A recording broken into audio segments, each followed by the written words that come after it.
Before exercise 3.4 of understanding quadrilaterals for 8th class, let us discuss some of the properties of quadrilaterals. First is parallelogram. Quadrilaterals means having 4 sides, ठीक है, जिसकी 4 sides होती हैं. Polygon, a polygon of 4 sides. Polygon क्या होता है? Simple closed curve होता है जो straight line से बनेगा, ठीक है. लीस्ट 3 साइड्स होनी चाहिए, तभी आप क्लोज्ड पॉलीगन बना पाएंगे जो कि ट्रायंगल होता है. यहाँ पे हमें पढ़ना है quadrilaterals that is having 4 sides. पहला है आपका पैरेललोग्राम. पैरेललोग्राम होता क्या है, इसको अगर हमें डिफाइन करना है तो मीन्स हमें पैरेलल साइड्स देखनी पड़ेंगी. Opposite sides are parallel, both the pair AB is parallel to DC, that is your first pair of opposite side. और सेकेंड पेयर कौन सा है आपका? AD और BC का, ठीक है. A quadrilateral with each pair of opposite sides parallel is known as a parallelogram. इसकी properties: opposite sides are equal, that is AB will be equal to DC and AD is equal to BC, ठीक है. Both the pairs of opposite sides are parallel. Opposite angles are equal, angle A will be equal to angle C और angle D किसके equal होगा? Angle B के equal होगा. Clear? Both the pairs of opposite angles are equal. Diagonals bisect each other. अगर हम बात करें तो जो हमारा AO होने वाला है, ठीक है, जो हमारे पास AO होगा वो किसके इक्वल होगा? वो OC के इक्वल होगा. ऐसे ही अगर हम दूसरे की बात करें, जो हमारा DO होगा वो हमारा BO के इक्वल होने वाला है. तो diagonals are bisecting each other. ध्यान रखिएगा, डायगोनल्स इक्वल नहीं होते हैं, ठीक है. Diagonals are not equal. ये पार्ट इस पार्ट के इक्वल होगा, that is AO equals to OC, और ये जो पार्ट दिख रहा है आपको DO वो OB के इक्वल होगा. बट आप ये नहीं बोलेंगे कि AC इक्वल्स टू BD हो रहा है, that is not true for a parallelogram, ठीक है. बाइसेक्ट का मतलब ये हो गया. फिर आते हैं एक और लास्ट प्रॉपर्टी, फोर्थ प्रॉपर्टी में. फोर्थ प्रॉपर्टी क्या होती है आपके पास? फोर्थ होती है that diagonals, sorry, fourth property is adjacent angles are supplementary. Adjacent angles are supplementary.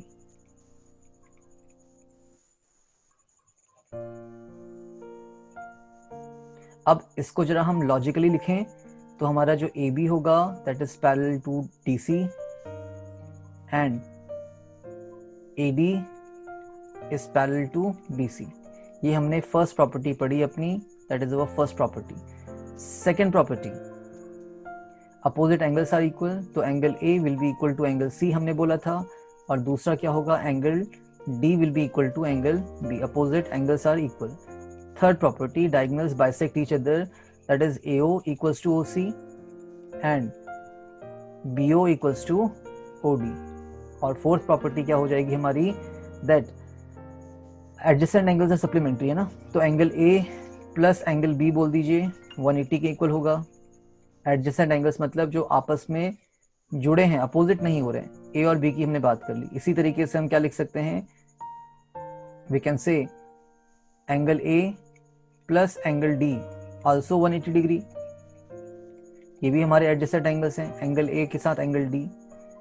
ऐसे ही हमारे पास जो B होगा, एंगल B, उसके साथ हम किसको ऐड कर सकते हैं? एंगल C को कर सकते हैं, तब भी 180 आएगा, ठीक है.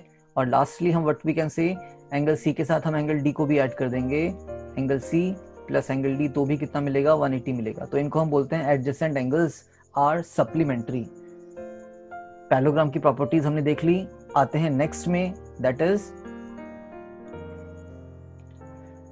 रोम्बस, है ना. सेकंड जो हमें पढ़ना है वो रोम्बस को पढ़ना है. रोम्बस क्या है? देखिए, rhombus again a parallelogram. Rhombus is a parallelogram, मतलब इसकी अपोजिट साइड्स क्या होंगी? पैरेलल होंगी, ठीक है.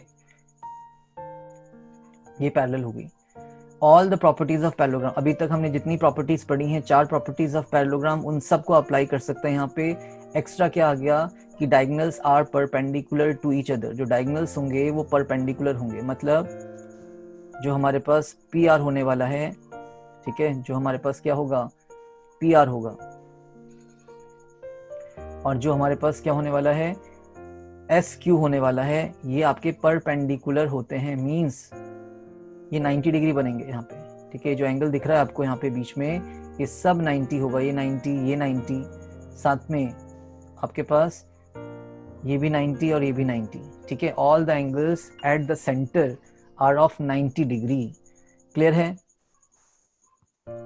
तो अब इसको शॉर्ट में क्या बोल सकते हैं, जो पी आर होगा diagonal, that is perpendicular to S Q.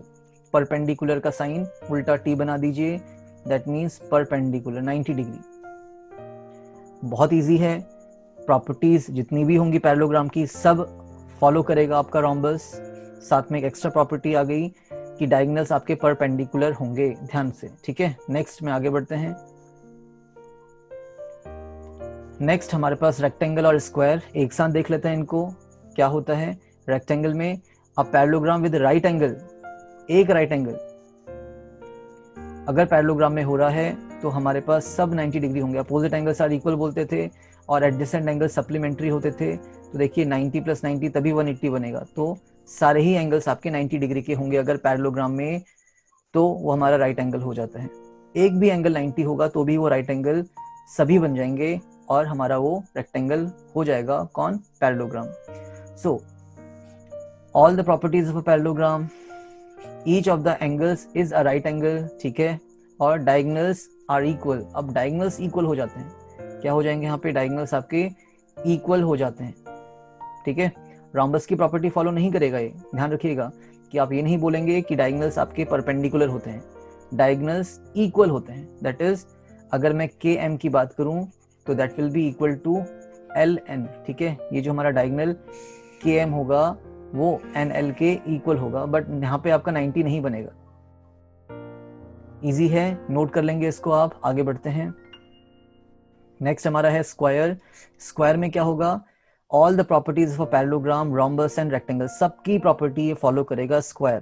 सबकी प्रॉपर्टी बोले तो एक बार इसको डिस्कस करते हैं। अच्छा है डिस्कस करना कि आपकी साइड्स पैरेलल होंगी, ठीक है। आपकी क्या होंगी, साइड्स पैरेलल होने वाली हैं। Opposite sides are parallel, opposite sides are equal, जैसे कि रोम्बस में होता था। अपोजिट एंगल्स आर इक्वल और हर एक एंगल 90 डिग्री का होगा यहाँ पे। एंड डायगोनल्स क्या होंगे, इक्वल होंगे, diagonals are equal, that is जो पे आपका पी आर होने वाला है that will be equal to S Q, ठीक है। P R will be equal to S Q. Diagonals equal होंगे और कहाँ पे बाइसेक्ट करेंगे, 90 डिग्री पे बाइसेक्ट करेंगे, सब 90 डिग्री बनने वाला है। तो स्क्वायर ऐसा है क्वाड्रिलेटरल जो सारी प्रॉपर्टीज फॉलो करता है पैरेललोग्राम की, रोम्बस की और रेक्टेंगल की, ठीक है। फिर हमारा क्या आता है नेक्स्ट आई थिंक काइट आता है। देखते हैं काइट को, काइट की प्रॉपर्टी भी हमने डिस्कस करी है प्रीवियस जब क्वेश्चन सॉल्व किए थे। It is a kind of quadrilateral which is not a parallelogram, ठीक है। ये ऐसा क्वाड्रिलेटरल है जो पैरेललोग्राम नहीं हो सकता। दूसरा आपका रोम्बस भी इस कैटेगरी में आता है, उसको भी मैं एक्सप्लेन कर दूंगा। अ quadrilateral with exactly 2 pairs of equal consecutive sides, consecutive बोले तो ए पॉइंट के साथ AD साइड बनेगा और ए पॉइंट के साथ AB साइड बनेगा और ये इक्वल होंगे। C पॉइंट के साथ DC साइड बनेगा और C पॉइंट के साथ BC साइड बनेगा और ये भी आपके इक्वल होंगे, ठीक है। तो इक्वल कंसेक्यूटिव साइड्स होती हैं, adjacent sides are equal, you can say. एक एंगल 90 डिग्री का होता है, क्या होगा, सॉरी 90 बोलूँ, इक्वल होगा। Angle D will be equal to angle B, ठीक है। एंगल C और A इक्वल नहीं हो सकते, ये आपके नॉन इक्वल एंगल्स हैं, non equal angles you can say, these are your non equal angles. देख लीजिए यहाँ पे लिखा भी होगा M measure of angle B is equal to angle D, but angle A और एंगल C आपके इक्वल नहीं होते हैं। डायगोनल्स बाइसेक्ट्स ईच अदर, तो डायगोनल्स कैसे, अगर हमारा एक डायगोनल AC हो रहा है और दूसरा डायगोनल क्या हो रहा है आपके पास, मान लेते हैं BD हो रहा है, यस, तो डायगोनल एक दूसरे को बाइसेक्ट करेगा, दोनों ही डायगोनल बाइसेक्ट नहीं करेंगे। ये जो साइड दिख रही है आपको, ये जो पार्ट्स दिख रहे हैं ये इक्वल नहीं है। AO is not equals to OC, है ना, बट कौन से पार्ट्स इक्वल होंगे, तो आपका जो OD होगा that will be equal to OB, but OD will be equal to OB। तो एक डायगोनल दूसरे को बाइसेक्ट करता है और कहाँ पे बाइसेक्ट करते हैं, परपेंडिकुलरली बाइसेक्ट करते हैं, बीच में 90 डिग्री बनेगा, ठीक है। तो आप ये भी लिख सकते हैं जो आपका AC होगा that is perpendicular to BD, ठीक है। और यहाँ पे कहाँ पे हो रहा है, at D point, sorry O point पे हो रहा है, एट पॉइंट ओ। तो इन प्रॉपर्टीज को आपको लिख लेना है ना। लास्ट में अगर आप ऐड करना चाहते हैं फिफ्थ फिगर आपका, तो ये ट्रेपीजियम होता है, ट्रेपीजियम। फिफ्थ क्वाड्रिलेटरल को आप ट्रेपीजियम ऐड कर सकते हैं, कर लीजिएगा इसको। ट्रेपीजियम क्या होता है आपका, again it is a quadrilateral जिसमें सिर्फ एक पेयर क्या हो, पैरेलल हो, वन पेयर ऑफ अपोजिट, मैं शॉर्ट में लिख रहा हूं, साइड्स आर पैरेलल, ठीक है। तो इसको आप लास्ट में ऐड कर लेना, ट्रेपीजियम बना सकते हैं। तो यहाँ पे हमारी 6 प्रॉपर्टीज हो जाती हैं, ये 6 है एक्चुअली, है ना। ट्रेपीजियम की प्रॉपर्टी 6 हो जाएगी। 6 quadrilaterals you have to understand in this chapter, understanding quadrilaterals। आगे देखते हैं अपना एक्सरसाइज में आते हैं एक्चुअली, ठीक है। आगे देखने का मतलब we are coming to exercise 3.4। तो यहाँ पे हमने ऑलरेडी सॉल्यूशंस किए हुए हैं, आप इनको चेक करिएगा, अगर नहीं आता है तो बताइएगा। पहला है आपका स्टेट ट्रू और false, all rectangles are squares. तो क्या सारे रेक्टेंगल्स स्क्वायर होते हैं? तो देखिए आप रेक्टेंगल की प्रॉपर्टी चेक करिए क्या होती है, what is the property of rectangle. सिर्फ आपको अपोजिट साइड्स इक्वल दिखते हैं, बट स्क्वायर क्या होता है जिसमें सारे ही साइड्स क्या होते हैं, इक्वल होते हैं। तो ये फॉल्स हो गया, क्योंकि रेक्टेंगल स्क्वायर नहीं हो सकता। रेक्टेंगल में सिर्फ अपोजिट साइड्स इक्वल होती हैं, बट हमें स्क्वायर्स में क्या चाहिए, ऑल द साइड्स इक्वल चाहिए। All squares are rectangles but all rectangles are not squares. Square तो रेक्टेंगल हो सकता है, बट रेक्टेंगल को आप स्क्वायर नहीं बोल सकते हैं। क्यों?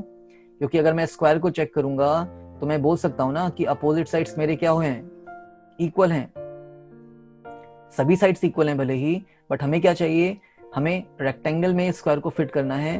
तो रेक्टेंगल की property opposite sides are equal, तो स्क्वायर में अपोजिट साइड्स इक्वल होती हैं। उसको छोड़ दीजिए कि सारी साइड्स इक्वल होती हैं, अपोजिट साइड्स तो इक्वल बोल ही सकते हैं। तो इसीलिए हमारा रेक्टेंगल स्क्वायर नहीं हो सकता, बट रेक्टेंगल्स स्क्वायर नहीं हो सकता, बट स्क्वायर्स रेक्टेंगल हो सकते हैं, ठीक है।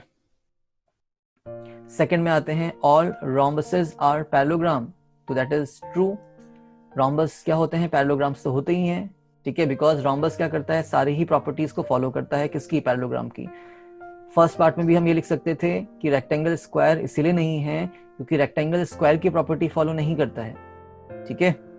बट रोम्बस क्या करता है, it is a parallelogram, it follows all the properties of parallelogram. Opposite sides of rhombus are equal and parallel to each other. तो yes, it is a parallelogram. Opposite sides क्या होती हैं, equal होती हैं और पैरेलल होती हैं। C part में आते हैं,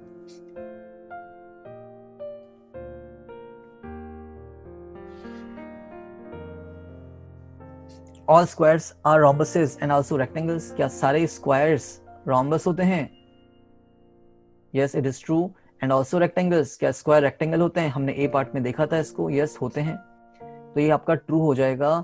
as all sides of square are equal and diagonals intersect at right angles, all squares are rhombuses and also opposite sides of squares are equal and all angles are right angles, therefore all squares are also rectangles, ठीक है। Square rhombus इसीलिए है कि जो square है वो rhombus की property को फॉलो करता है। क्या बोला, जो स्क्वायर है it follows the property of rhombus. Rhombus टेढ़ा सा फिगर है ना। स्क्वायर में क्या होता है, all the sides are equal, rhombus में भी ऑल साइड्स इक्वल होती हैं। अपोजिट साइड्स पैरेलल, तो बस हमारा स्क्वायर क्या बन गया, रोम्बस बन गया। अब हमें बताना था कि क्या स्क्वायर हमारा रेक्टेंगल है। तो देखिए स्क्वायर में हमें क्या चेक करना है, अपोजिट साइड्स आर इक्वल, और रेक्टेंगल में हमें क्या चेक करना है, फिर से वही opposite sides must be equal. भले ही स्क्वायर की ऑल साइड्स इक्वल हो, उससे मतलब नहीं है, हमें तो रेक्टेंगल में फिट करना है ना उसको। तो अगर हमारे पास ऑल साइड्स आर इक्वल हैं तो अपोजिट साइड्स भी इक्वल ही होंगे, तो इसीलिए हमारा सी स्टेटमेंट भी ट्रू होता है। समझ के करिएगा, इसको आपको पढ़ना ही है, 2-3 बार पढ़िए, समझिए, लिखिए। D part, all squares are not parallelograms. क्या स्क्वायर पैरेललोग्राम नहीं होते हैं? दैट इज फॉल्स, क्योंकि स्क्वायर्स तो पैरेललोग्राम्स होते ही हैं। Squares follows the property of parallelogram. All squares are parallelograms as opposite sides are equal and parallel. Very easy. D part. E part में आते हैं, all kites are rhombus. क्या kites rhombus हो सकती हैं? तो नहीं भाई, kites तो rhombus होती ही नहीं है, kites तो parallelograms होती ही नहीं है ना. Kites are the quadrilaterals which are not parallelogram. तो rhombus कैसे हो सकती हैं? ठीक है, तो all kites are rhombuses. This statement is false. A kite does not have all sides of the same length, therefore all kites are not rhombus. ठीक है, F में आते हैं अपना, क्या बोल रहा है? All rhombuses are kites. तो yes, it could be true कि rhombus आपकी क्या हो सकती है? Kite हो सकती है ना. क्यों? क्योंकि हमें क्या चाहिए kite के लिए? Adjacent sides are equal. तो yes, ये साइड इसके इक्वल होगी और ये साइड इसके इक्वल होगी, बिकॉज स्क्वायर की तो सारी ही साइड्स इक्वल होती हैं, तो उसकी प्रॉपर्टी को आप काइट्स में यूज कर सकते हैं. तो एफ पार्ट आपका ट्रू होता है. A rhombus also has two distinct consecutive pairs of sides of equal length. ठीक है, तो रोम्बस में क्या होता है आपके पास? कंसेक्यूटिव साइड्स इक्वल होती हैं, बिकॉज सारी ही साइड्स इक्वल होती हैं. तो आप कुछ भी बोल सकते हैं उसको, अपोजिट साइड्स बोलिए, कंसेक्यूटिव साइड्स बोलिए, एडजेसेंट साइड्स बोलिए. तो ये जी पार्ट देखते हैं. All parallelograms are trapeziums. क्या पैरेललोग्राम्स ट्रेपीजियम होते हैं? तो यस, ट्रू है, क्योंकि पैरेललोग्राम में क्या होता है आपके पास? Opposite pairs are parallel. ठीक है, both the pairs of opposite sides are parallel. और ट्रेपीजियम में हमें क्या चाहिए? सिर्फ एक ही पेयर तो चाहिए.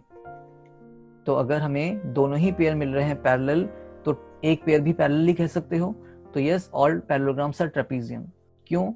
लिखा हुआ है all parallelograms have a pair of parallel sides, जो कि ट्रेपीजियम को चाहिए. तो इसीलिए पैरेललोग्राम्स आपके ट्रेपीजियम हो सकते हैं, बट ट्रेपीजियम पैरेललोग्राम नहीं हो सकते हैं. All squares are trapezium. तो ये भी ट्रू है. ठीक है, स्क्वायर में क्या होता है आपका? एक पेयर तो पैरेलल होता ही है ना, जो हमें ट्रेपीजियम में चाहिए. तो यस, होता है. तो ये आपका ट्रू है. All squares have a pair of parallel sides.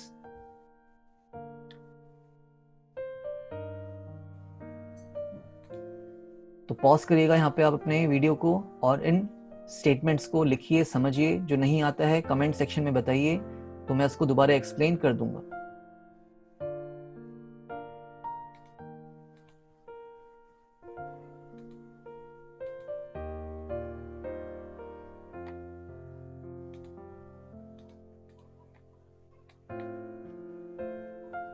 Problem number 2 में आते हैं. Identify the quadrilaterals that have 4 sides of equal length. ठीक है, तो 4 साइड्स, क्वाड्रिलेटरल में 4 ही साइड्स होती हैं. अगर चारों ही साइड्स इक्वल लेंथ की होंगी, तो या तो हमारा ये रोम्बस है, या तो हमारा स्क्वायर हो सकता है. ठीक है, या तो हमारा ये क्या होगा? रोम्बस होगा, लाइक दिस, टेढ़ा सा फिगर,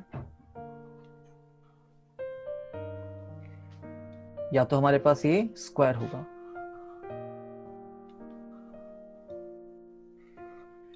ठीक है, जिसमें क्या होगा आपका? अपोजिट साइड्स, या बोलिए चारों साइड्स क्या होंगी? इक्वल होंगी. तो ये आपका स्क्वायर भी हो सकता है, रोम्बस भी हो सकता है. 4 sides of equal length quadrilateral is either rhombus और square.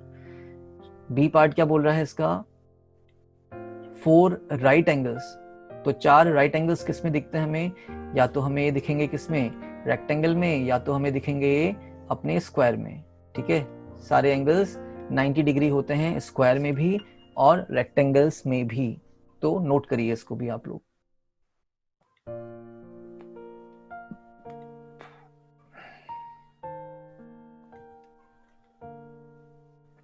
Explain how a square is a quadrilateral, parallelogram, rhombus and rectangle. आपको एक्सप्लेन करना है कि एक स्क्वायर कैसे सबकी प्रॉपर्टीज को फॉलो करता है. तो आपको इसके लिए प्रॉपर्टी ऑफ स्क्वायर को फिंगर टिप्स में याद करना है ना. Each interior angle 90 degree, each side equal, diagonals bisect each other, opposite sides are parallel. तो ये प्रॉपर्टीज हैं आपके स्क्वायर की. तो a square is a quadrilateral since it has 4 sides. ठीक है, तो ये तो हमारा फर्स्ट पार्ट का आंसर होता है कि एक स्क्वायर क्या है आपका? क्वाड्रिलेटरल है, क्योंकि स्क्वायर में 4 साइड्स होती हैं. पैरेललोग्राम कैसे है? A square is a parallelogram since its opposite sides are parallel to each other, क्योंकि उसमें opposite sides parallel होती हैं. Rhombus कैसे है? A square is a rhombus because its 4 sides are of same length. ठीक है, एक rhombus स्क्वायर इसीलिए है, एक स्क्वायर rhombus इसीलिए है क्योंकि उसमें 4 साइड्स जो होती हैं वो सेम लेंथ की होती हैं. और लास्ट वन, रेक्टेंगल कैसे है? A square is a rectangle because it's each interior angle is 90 degree. जैसा कि रेक्टेंगल में होता है वैसे ही आपका स्क्वायर में भी होता है। तो इसको भी आप नोट करेंगे बच्चे, बहुत इजी है। स्टेटमेंट्स को 2-3 बार पढ़िए, समझिए और नोट करिए। Pause the video to note it down.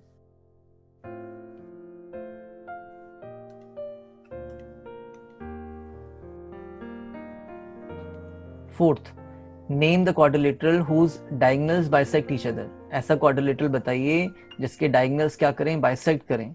तो सभी के बाइसेक्ट करते हैं बच्चों, ठीक है। चारों के चारों क्वाड्रिलेटरल्स जो हमने पढ़े थे, parallelogram, rhombus, square and rectangle, उन सब के डायगोनल्स क्या करते हैं? बाइसेक्ट करते हैं, एक दूसरे को कट करते हैं, ठीक है।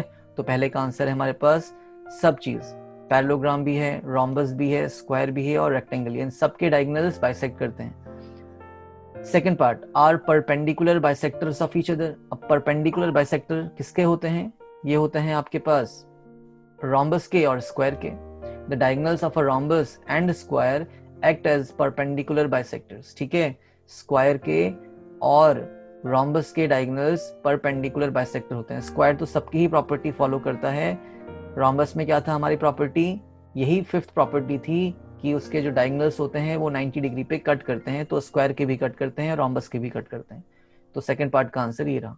आर इक्वल, अब डायगोनल्स किसके इक्वल होते हैं? तो वो आपका है रेक्टेंगल और स्क्वायर, ठीक है। रेक्टेंगल के और स्क्वायर के डायगोनल्स इक्वल होते हैं। तो हमने रेक्टेंगल में ये प्रॉपर्टी पढ़ी थी कि उसके डायगोनल्स इक्वल होते हैं। तो स्क्वायर तो सबकी ही प्रॉपर्टी फॉलो करता है, तो स्क्वायर सबका आंसर होगा। देखिए फर्स्ट का भी आंसर स्क्वायर है, सेकंड का भी है और थर्ड का भी है। बस आपको ये देखना है कि हमें किस प्रॉपर्टी की बात वो कर रहा है, उसको आप पे लगा देना है, ठीक है। तो ये हमारा फोर्थ का भी आंसर हो जाता है। बढ़ते हैं आगे, नोट करिए।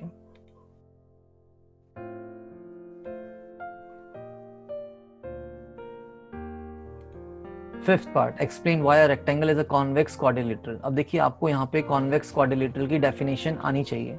कॉन्वेक्स क्वाड्रिलेटरल वो होता है जिसमें इंटीरियर एंगल्स क्या हों? लेस देन 180 डिग्री हो। सबके सब जो एंगल्स दिख रहे हैं आपको ये 180 से कम होने चाहिए। या फिर आप बोलिए जिसके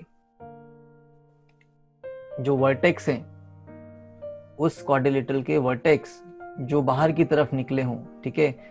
पॉइंटेड शेप्स हों जिसके वर्टेक्स बाहर की तरफ pointing outwards, is a convex quadrilateral. तो रेक्टेंगल भी ऐसे ही कुछ होता है। In a rectangle there are two diagonals both lying in the interior of the rectangle. अब यहाँ पे हमने बोला कि डायगोनल जो होते हैं अगर वो इंटीरियर पे लाई कर रहे हैं तो भी क्या होता है? कॉन्वेक्स होता है। कॉनकेव ऐसा कुछ बनता है आपके पास, ठीक है, समथिंग लाइक दिस। इसको मैं दोबारा बना रहा हूं।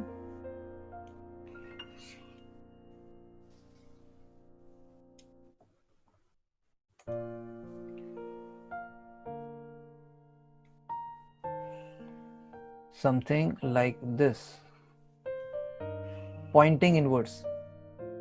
तो अगर आप इसका डायगोनल बनाना चाहोगे तो कैसे बनेगा? देखो एक डायगोनल तो ऐसे बन जाएगा इसका, दूसरा डायगोनल बाहर को आ रहा है, ठीक है, that is the second diagonal. तो इसका जो डायगोनल होता है वो बाहर की तरफ बनता है, किसका? आपका कॉनकेव क्वाड्रिलेटरल्स का या कॉनकेव फिगर्स का, ठीक है। तो ये आपका कॉनकेव है। दूसरा तरीका पहचानने का कि इसमें जो आपका एंगल बनेगा, सॉरी अंदर की तरफ जो एंगल्स होते हैं, एक एंगल क्या होता है? That is greater than 180 degree, clear. तो ये इसका रीजन हो जाएगा। In a rectangle there are two diagonals both lying in the interior of the rectangle, hence it is a convex quadrilateral. कुछ नहीं करिए, एक रेक्टेंगल दिखाइए और उसमें क्या बता दीजिए अपने पास जो डायगोनल्स हैं वो कहाँ लाई कर रहे हैं? बोला इंटीरियर पे लाई कर रहे हैं। तो ऐसी अगर कंडीशन हो रही है तो हमारा ये कॉन्वेक्स क्वाड्रिलेटरल होगा। और दूसरा तो आप बता ही सकते हैं कि हर एक एंगल कितना है? 90 डिग्री है, that is less than 180 degree. दो कंडीशन होती हैं कॉन्वेक्स की। पहला तो हमने ये लिखा ही है, दूसरा ईच इंटीरियर एंगल, ऊपर लिख दे रहे हैं इसको, each interior angle is less than 180 degree. 180 degree से छोटा होना चाहिए। तो रेक्टेंगल दोनों ही प्रॉपर्टी को सेटिस्फाई कर रहा है। तो आपका रेक्टेंगल क्या है, एक कॉन्वेक्स क्वाड्रिलेटरल है। तो बच्चों इसको भी नोट कर लेंगे आप लोग, फिर आगे बढ़ते हैं।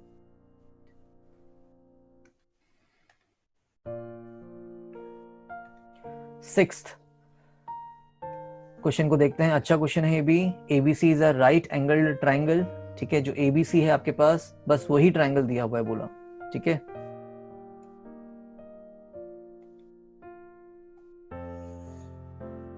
बस इतना ही आपके पास ट्राइंगल है A B C.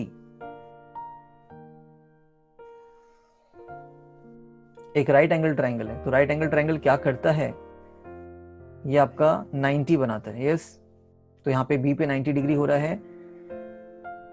And O is the mid point of the side opposite to the right angle. जो राइट एंगल है बी, उसके अपोजिट में जो ओ पॉइंट दिख रहा है आपको, वो क्या है बोला इसने, मिड पॉइंट हो रहा है। तो मिड पॉइंट का मतलब ए सी का मिड पॉइंट है, तो इसको दो पार्ट्स में कट कर रहा होगा। तो AO इक्वल्स टू OCB है आपके पास। Explain why O is equidistant from A, B and C। आपको ये बताना है कि जो O पॉइंट है, जो आपको O पॉइंट दिख रहा है, वो इक्विडिस्टेंट है, मतलब A से भी इक्वल डिस्टेंस पे है, B से भी इक्वल डिस्टेंस पे है और C से भी इक्वल डिस्टेंस पे। मतलब आपको ये दिखाना है इसमें कि AO is equal to BO is equal to CO। इसका मतलब है जो O पॉइंट है वो A से भी, B से भी और C से भी इक्वल डिस्टेंस पे है। ठीक है, the dotted lines are drawn additionally to help you. आपको ये डॉटेड लाइंस खाली हेल्प के लिए दे रखी हैं, हिंट दे रखा है। एग्जाम में अगर क्वेश्चन आएगा तो ये डॉटेड लाइंस नहीं आएगा। ठीक है, हो सकता है कि फिगर भी ना आए, तो इसको समझ के करिए। तो draw lines AD and DC such that AD is parallel to BC। तो आपने क्या करा, AD ड्रॉ किया है एंड DC आपने ड्रॉ किया है। ठीक है, तो AD किसके पैरेलल बोला है आपने, BC के, और DC किसके पैरेलल हो जाएगा, AB के पैरेलल हो जाएगा। तो ये कंस्ट्रक्शन है, दैट इज योर कंस्ट्रक्शन। अच्छा क्वेश्चन है, नया क्वेश्चन है, कुछ समझने के लिए, सीखने के लिए। कंस्ट्रक्शन कर दिया। तो AD पैरेलल टू BC है और AB पैरेलल टू DC हो गया। And AD equals to BC क्यों होगा, AD इक्वल्स टू BC क्यों होगा, बिकॉज ये हमारा पैरेललोग्राम बन गया। देखिए, अगर दोनों ही साइड्स पैरेलल होती हैं तो ये पैरेललोग्राम होता है। ठीक है, तो यहां से क्या निकल के आएगा, it implies that ABCD is a parallelogram. ये आपका एक पैरेललोग्राम बन गया। तो further it implies that AD equals to BC and AB equals to DC। जो आपका AB होगा वो DC के इक्वल होगा। क्यों लिख सकते हैं यहाँ पे हम इसको, अपोजिट साइड से। क्या है ये, अपोजिट साइड्स। रीजन भी डाल देते हैं, opposite sides of a parallelogram are equal. तो ABCD इज अ रेक्टेंगल।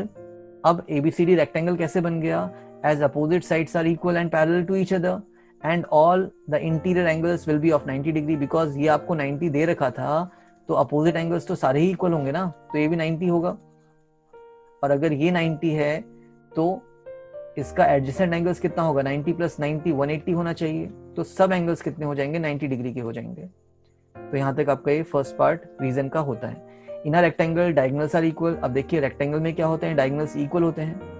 तो हमारा जो AC होगा वो BD के इक्वल होगा। यस, और बाइसेक्ट भी करते हैं एंड बाइसेक्ट टीचर। तो AC के कितने पार्ट्स बन जाएंगे, देख लीजिए, AO बनेगा और OC बनेगा, और वो किसके इक्वल होगा, BO के और OD के। तो इसीलिए हम क्या कह सकते हैं, O is equidistance from A, B and C। 2-3 बार चलाइए वीडियो को, समझिए। अच्छा क्वेश्चन है, रीजन सब कुछ लिखा हुआ है। किसी पेज के ऊपर अगर कुछ रीजंस लिखे हुए हैं तो इतना हमें आना चाहिए कि हम उसको इंटरप्रेट कर सकें, है ना, उसको समझ सकें और अपने अंडरस्टैंडिंग के अकॉर्डिंग हम उसको कर पाएं।